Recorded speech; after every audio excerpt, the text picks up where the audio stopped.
வணக்கம். இன்னைக்கு நம்ம ஏஐ, அதாவது செயற்கை நுண்ணறிவோட வளர்ச்சியால நம்மளோட எதிர்காலம் எப்படி மாறப்போகுதுங்கிறத பத்தி தான் இந்த எக்ஸ்பிளைனர்ல விரிவா பார்க்க போறோம்.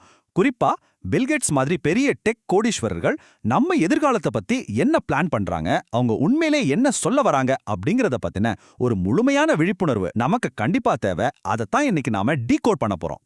முதல்ல மைக்ரோசாஃப்ட் இணை நிறுவனர் பில்கேட்ஸ் சொன்ன ஒரு அதிர்ச்சியான விஷயத்திலிருந்தே ஆரம்பிக்கலாம். பெரும்பாலான வேலைகளுக்கு இனிமே மனிதர்களோட தேவையே இருக்காது அப்படின்னு அவர் ரொம்ப கேஷுவலா சொல்லியிருக்காரு.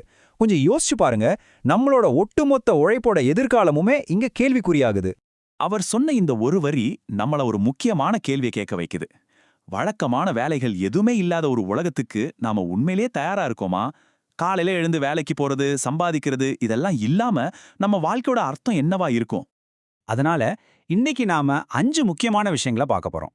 பில்கேட்ஸ் என்ன சொல்றாரு, அதுக்கு சாமானிய மக்களோட ரியாக்ஷன் என்ன, புதுசா உருவாகிற இந்த தொழில்நுட்ப சர்வாதிகாரம் யூபிஐ ஒரு தீர்வா இல்ல தந்திரமா, அப்புறம் கடைசியா இதுல இருந்து நாம என்ன பண்ணணும், இதெல்லாம் தான் இன்னைக்கான அஜெண்டா.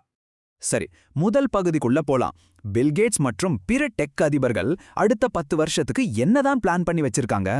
கேட்ஸோட கணிப்புகள் ரொம்பவே சுவாரஸ்யமானது. அடுத்த 10 வருஷத்துல டாக்டர்கள், டீச்சர்கள் வேலையெல்லாம் ஏஐ செஞ்சிரும்னு அவர் சொல்றாரு. உலகத்தரம் வாய்ந்த மருத்துவ ஆலோசனைகளும் சட்ட ஆலோசனைகளும் எல்லாருக்கும் ஃப்ரீயா கிடைக்கும். மனித உழைப்புக்கு பஞ்சமே இருக்காது. ஏன்னா நம்மளோட அன்றாட உடல் உழைப்பு வேலைகள் எல்லாமே முழுமையா ஆட்டோமேட் ஆயிடும் அப்படிங்கிறது தான் அவரோட கணிப்பு. இது ஏதோ பில்கேட்ஸ் மட்டும் சொல்றாருன்னு நினைக்காதீங்க. என்விடியாவோட சிஇஓ ஜென்சன் ஹுவாங் என்ன சொல்றாரு தெரியுமா? நகர்ற எல்லா பொருளுமே ஒரு நாள் ரோபோவா மாறும், அதுவும் ரொம்ப சீக்கிரமே நடக்கும் அப்படிங்கிறாரு. மனிதர்களே இல்லாத முழுசா ரோபோக்கள் மட்டுமே வேலை செய்யற ஒரு காலம் ரொம்ப பக்கத்துல வந்துருச்சு. இதெல்லாம் கேட்க நல்லா தான் இருக்கு. ஆனா இந்த டெக் அதிபர்களோட பார்வைக்கும் நிஜ உலகத்துல களத்துல நின்னு வேலை செய்யற சாமானிய மக்களோட விமர்சனங்களுக்கும் என்ன வித்தியாசம்னு நம்ம கண்டிப்பா பார்த்தாகணும். இங்க தான் ஒரு மிகப்பெரிய முரண்பாடு இருக்கு.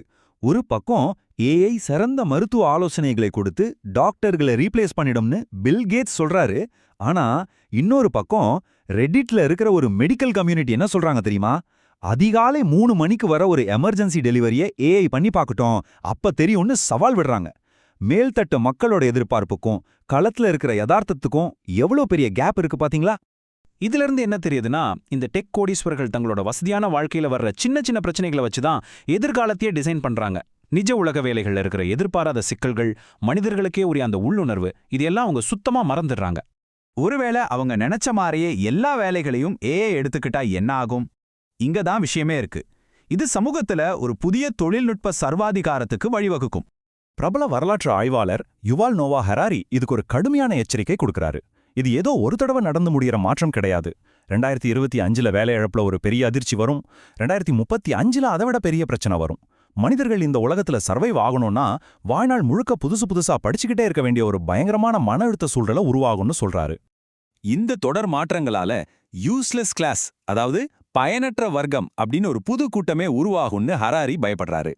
இந்த பொருளாதார அரசியல் கட்டமைப்புக்கு கொஞ்சம் கூட தேவையில்லாத, எந்த அதிகாரமும் இல்லாத பல லட்சம் மக்கள் இந்த நிலைமைக்கு தள்ளப்படுவாங்க.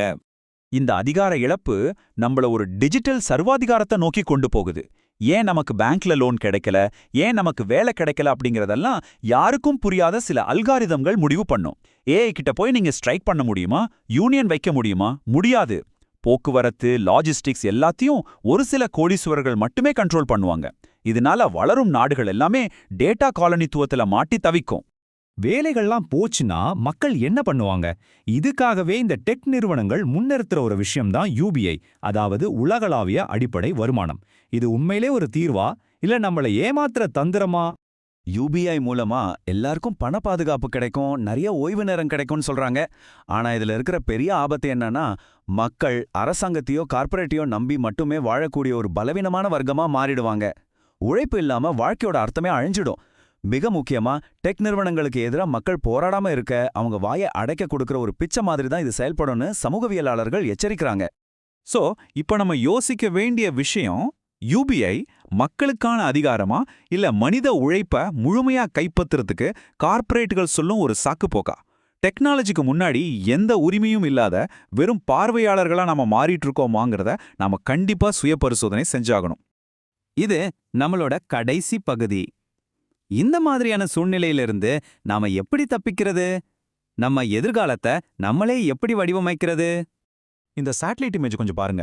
இது கொரிய தீபகற்பத்தோட இரவு நேர புகைப்படம். தென் கொரியாவுக்கும் சரி வட கொரியாவுக்கும் சரி ஒரே மாதிரியான டெக்னாலஜி தான் கிடைச்சது. ஆனா ரெண்டு பேரும் எப்படிப்பட்ட வேற வேற சமூகங்களை உருவாக்கியிருக்காங்கன்னு பாருங்க. டெக்னாலஜி மட்டுமே ஒரு நாட்டை தீர்மானிக்காது, நாம எடுக்கிற முடிவுகள் தான் நம்ம எதிர்காலத்தை தீர்மானிக்கும் அப்படிங்கிறதுக்கு இது ஒரு மிகச்சிறந்த உதாரணம். அதனால தான் சொல்றேன், பில் கேட்ஸ் மாதிரி ஆளுங்க என்ன சொல்ல வராங்க அப்படிங்கறத பத்தின ஒரு தெளிவான விழிப்புணர்வு மக்களுக்கு கண்டிப்பா தேவை. வெறுமனே கார்ப்பரேட் கொடுக்கிற யூபிஐ பணத்தை வச்சு நம்மள நாமளே ஏமாத்திக்க கூடாது. நமக்கான டேட்டா உரிமைகள், அல்காரிதம்கள்ல இருக்கிற பாகுபாடுகளை நீக்கிறது, எல்லாருக்கும் சமமான கம்ப்யூட்டேஷனல் நீதி, இதுக்காக நாம தான் முன்னாடி வந்து குரல் கொடுக்கணும். கட்டமைப்பு ரீதியான மாற்றங்கள் தான் நமக்கு தேவை. இந்த மிகப்பெரிய தொழில்நுட்ப புரட்சிய நாம எதிர்கொள்ற இந்த நேரத்துல நான் உங்களை ஒரு முக்கியமான கேள்வியோட விட்டுட்டு போறேன். இனிவரும் காலத்துல ஏஐ மனிதகுலத்துக்கு சேவை செய்ய போகுதா, இல்ல மனிதகுலம் ஏஐக்கு அடிமையா சேவை செய்ய போகுதா? கொஞ்சம் யோசிச்சு பாருங்க.